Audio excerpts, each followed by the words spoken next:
Saudara yang saya kasih di dalam Tuhan Yesus Kristus, kita berjumpa lagi di dalam Renungan Harian GKI Sangkrah tanggal 19 Agustus tahun 2023. Sebelum kita membaca dan merenungkan firman-Nya, mari terlebih dahulu kita satukan hati kita di dalam doa. Bapa di dalam surga, kami akan membaca dan merenungkan firman-Mu. Tolonglah kami, bukalah hati dan pikiran kami, mampukan kami juga untuk dapat memahami dan mewujudkan atau melakukan firman-Mu itu dalam kehidupan kami. Di dalam nama Tuhan Yesus kami berdoa. Amin. Saya mengajak saudara untuk membuka Injil Matius pasal yang ke-14, ayat 34 sampai dengan ayat yang ke-36. Saya akan membacakan demikian. Setibanya di seberang, mereka mendarat di Genesaret. Ketika Yesus dikenal oleh orang-orang di tempat itu, mereka memberitahukannya ke seluruh daerah itu. Maka semua orang yang sakit dibawa kepadanya. Mereka memohon supaya diperkenankan menjamah jumbai jubahnya. Dan semua orang yang menjamahnya menjadi sembuh. Demikianlah firman Tuhan. Saudara yang terkasih di dalam Tuhan Yesus Kristus, Tuhan Yesus ketika tiba di Genesaret, tiba-tiba ia dikerumuni oleh banyak orang. Banyak orang sudah mengenal, sudah mendengar tentang siapa Yesus, apa yang diperbuatnya. Dan banyak orang yang datang untuk disembuhkan oleh Tuhan Yesus. Mereka punya suatu kebutuhan, yaitu kesembuhan. Nah, saudara yang terkasih, apakah Yesus menolak mereka? Sama sekali tidak.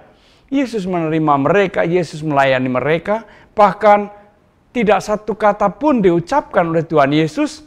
Ia dapat mengerti apa yang dibutuhkan oleh orang-orang yang datang kepadanya. Dan ia memenuhi apa yang mereka harapkan. Kebutuhan mereka dipenuhi oleh Tuhan Yesus, yaitu kesembuhan. Bahkan ketika mereka menjamah jumbai jubahnya atau ujung jubahnya pun mereka mengalami kesembuhan yang dari Tuhan. Tetapi apakah orang-orang ini dengan setia akan mengikut Tuhan?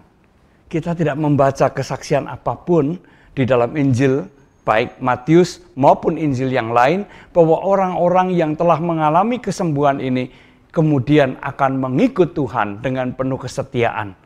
Akan melayani Tuhan dengan penuh kesetiaan.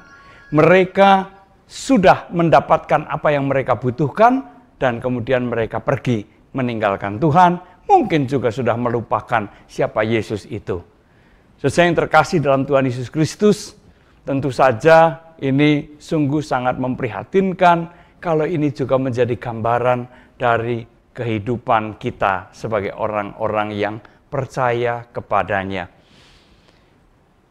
Apakah kita menjadi seperti orang-orang Genesaret ini yang hanya datang kepada Tuhan, mencari Tuhan ketika kita membutuhkan pertolongannya, membutuhkan mukjizatnya, atau membutuhkan sesuatu daripadanya. Dan ketika kebutuhan kita sudah terpenuhi, apa yang kita lakukan? Apakah kita dengan setia mengikut Tuhan, atau ya kita melupakan begitu saja? Mengikut Tuhan tidak lagi dengan sepenuh hati, tidak dengan penuh kesungguhan hati, melainkan ya sekedarnya saja.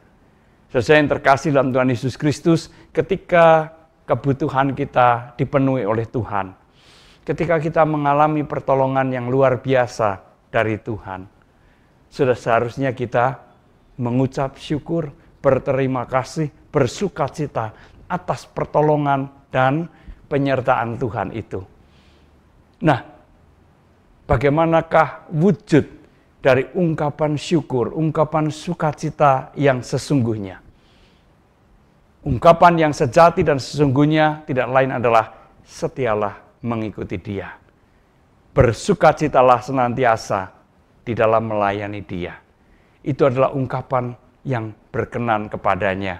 Ungkapan syukur yang sungguh sesuai dengan kehendak-Nya. Mari kita yang telah mengalami pertolongan, kesetiaan, cinta kasih, dan berkat-berkat Tuhan. Mari kita ungkapkan syukur kita dengan setia mengikut Dia, sukacita di dalam melayani Dia. Tuhan memberkati kita semua. Amin. Mari kita berdoa. Terima kasih ya Tuhan, jikalau kami boleh merenungkan firman-Mu yang mengingatkan kepada kami bagaimana seharusnya kami mengungkapkan syukur kami oleh karena kebaikan dan pertolongan Tuhan.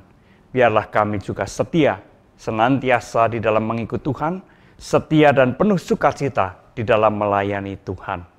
Di dalam nama Tuhan Yesus kami berdoa. Amin.